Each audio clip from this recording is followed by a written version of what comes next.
Good day. I'm Advocate Tertius Vessels, Legal Director at Strata-g Labour Solutions. Today I'd like to discuss with you some of the misconceptions that exist regarding probation. Many employers utilize probation as an opportunity to employ employees for a limited duration of time in order to assess their performance. Now, whilst the basic concept or idea is correct, the manner in which employers go about employing the employees is in essence wrong. Employers can only utilize fixed-term contracts of employment where the reason for employing the employee is for a legitimate temporary period of time.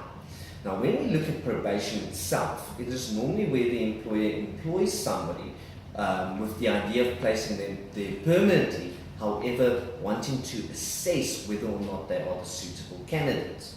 So therefore, probation and fixed-term contracts of employment are two very different things. Probation is a period utilized for newly hired employees. It allows an employer to assess the employee's suitability for continued employment.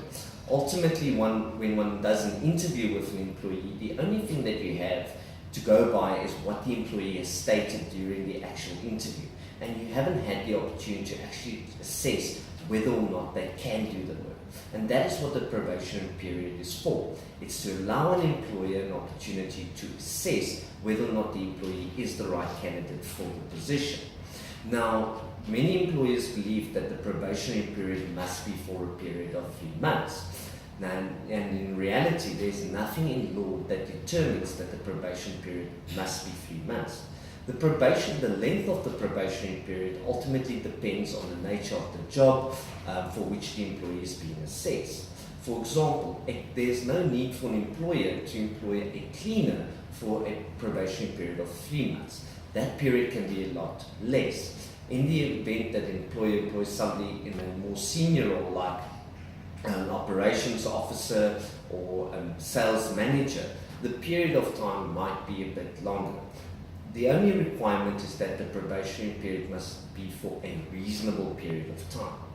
It is also incumbent upon an employer during the probationary period to provide the employee with regular feedback, assessment, or evaluation so that the employee can know where they are falling short or what the performance standards are that they are not meeting.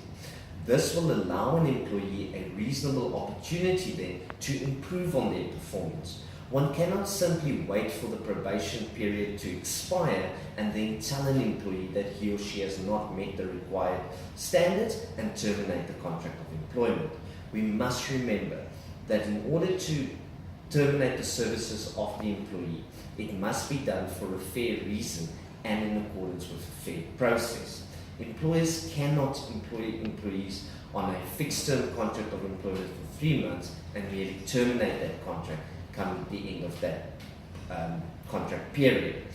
Temporary or fixed-term contracts of employment are only to be utilized in circumstances where the work is for a legitimate temporary reason. For example, where somebody is replacing somebody that is on maternity leave, or where the person is employed to complete a specific project or task. This is very different than the probationary period itself. And we would caution employers to ensure that they get the necessary legal advice that they require before merely entering into a contract of employment with an employee. Thank you.